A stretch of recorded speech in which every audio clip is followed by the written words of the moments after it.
కుక్కలాగా మార్చి ఎత్తుకపోయి పాతాళంలో బంధించిండు మాయల ఫకీర్.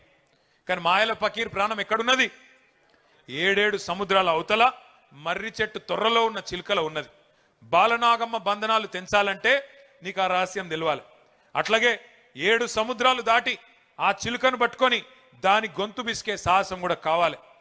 బాలనాగమ్మ కథలో ఆ సాహసం చేసి తల్లిని కాపాడుకున్నాడు కొడుకు బాలవర్ది రాజు. మన కథలో తెలంగాణ తల్లి సంఖ్యలను తెంచిన తనయుడు ఎవరు? తల్లికే జన్మనిచ్చిన తనయుడు, తల్లికే దాస్య శృంఖలాలను తెంచిన తనయుడు, ఉద్యమంలోంచి ఉద్భవించిన ఆ తెలంగాణ తల్లికి ప్రణమిల్లిన తనయుడు మన నాయకుడు కేసీఆర్.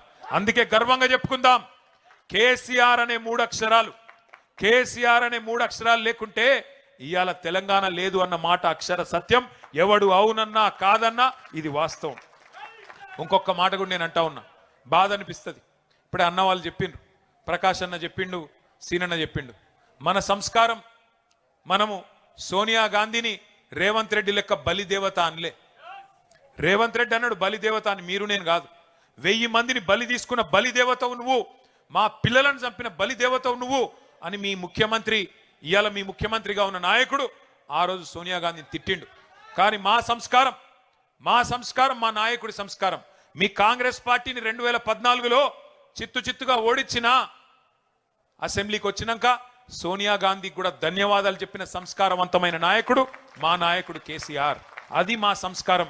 ఇది మీ దిక్కుమాలిన భావదారిద్ర్యం. ఇవాళ ఒక ఆయన అంటున్నాడు, ప్రదేశ్ కాంగ్రెస్ కమిటీ అధ్యక్షుడు, ఉద్యమంలో ఎక్కడున్నాడో ఎవరికి తెలియదు ఆయన, మహేష్ కుమార్ గౌడ్.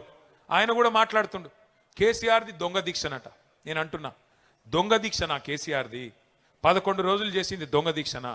మరి ఆ రోజు ఇక్కడ రాష్ట్రంలో కాంగ్రెస్ ప్రభుత్వమే, కేంద్రంలో కాంగ్రెస్ ప్రభుత్వమే. ఆఖరికి డిసెంబర్ 9 నాడు కేంద్రం ప్రకటన చేసిన నాడు కూడా కాంగ్రెస్ ప్రభుత్వమే కదా. ఏమున్నదా ప్రకటనలా? ఏమన్నాడు చిదంబరం గారు? తెలంగాణ ప్రక్రియ ప్రారంభిస్తున్నాం, కేసీఆర్కు విజ్ఞప్తి చేస్తున్నాం, మీ ప్రాణం ముఖ్యం, దయచేసి దీక్ష విరమించండి అని మీ నాయకుడు, మీ కేంద్ర హోంమంత్రే కదా చెప్పింది. అప్పుడు ఎక్కడ పోయినాయి మీ తెలివితేటలు? రాష్ట్రంలో కాంగ్రెసే, కేంద్రంలో కాంగ్రెసే. మరి దీక్ష దొంగ దీక్ష అయితే ఎందుకు విజ్ఞప్తి చేసిండ్రు కేసీఆర్ గారు దీక్ష విరమించాలని?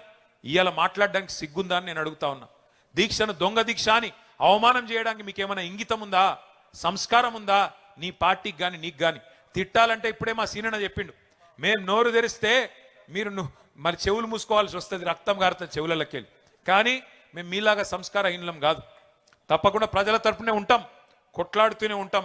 మా నాయకుడిని మీరు అవమానించే ప్రయత్నం చేసినా, మా పార్టీని, మా ఉద్యమాన్ని మీరు అవమానించే ప్రయత్నం చేసినా మేము మాత్రం మిమ్మల్ని గౌరవిస్తాం, తప్పకుండా గౌరవంగానే సంబోధిస్తాం. ఒక మాట మాత్రం పక్కా, మీరు మమ్మల్ని అవమానిస్తే పడతాం, కానీ ఇవాళ మీరు చేస్తున్న పనులు ఒక్కసారి ఆలోచించండి. ఏ పోరాటం అయితే పరాయి పెత్తనానికి వ్యతిరేకంగా ఆధిపత్యాన్ని ధిక్కరించి మన ఆశలకు, మన కీర్తికి, మన ఘనతకు, మన చరితకు, మన సంస్కృతికి, మన భాషకు, మన యాసకు అన్నిటికీ ప్రతీకగా తెలంగాణ తల్లి రూపాన్ని ఆవిష్కరించుకున్నామో, ఇవాళ ఆ తల్లిని కూడా అవమానం చేసే ప్రయత్నం నీ దిక్కుమాలిన కాంగ్రెస్ పార్టీ చేస్తూ ఉన్నది. ఇప్పుడు మళ్ళీ ఆ తల్లికి కూడా అవమానాలు ఎదురవుతా ఉన్నాయి. తెలంగాణ తల్లి చేతిలో బతుకమ్మను మాయం చేసిండ్రు ఈ మాయల ఫకీర్లు. మన అమ్మను తీసేసి కాంగ్రెస్ బొమ్మను పెట్టిండ్రు ఇవాళ సెక్రటేరియట్ల. తెలంగాణ తల్లిని తీసి కాంగ్రెస్ తల్లిని ఇవాళ సెక్రటేరియట్లో పెట్టిండు. తెలంగాణ తల్లి వద్దు అని ఎదురుగా సెక్రటేరియట్ ముంగట రాహుల్ గాంధీ తండ్రి విగ్రహం పెట్టిండు. ఈ దీక్షా దివస్ సాక్షిగా ఒక ప్రతిజ్ఞ మనందరం చేయాలి.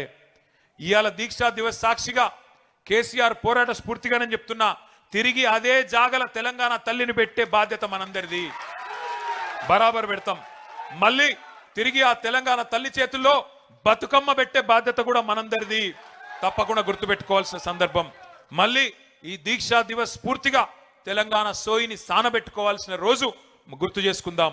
దీక్షా దివస్ మన ఆత్మగౌరవాన్ని రగిలించుకోవాల్సిన రోజు, మన అస్తిత్వాన్ని కాపాడుకోవాలని ప్రతినబూలాల్సిన రోజు. ఇది ఒక సందర్భం కాదు, ఒక సంఘటన కాదు. 60 ఏండ్ల చరిత్రకు, 60 ఏండ్ల పోరాటానికి తిరిగి పునరంకితమయ్యే రోజు ఈ దీక్షా దివస్. ఏటేటా ప్రతి సంవత్సరం దసరా చేసుకుంటాం. ఎందుకు? రాముడు రావణుడి మీద గెలిచిన రోజు యాద్ చేసుకునే తందుకు.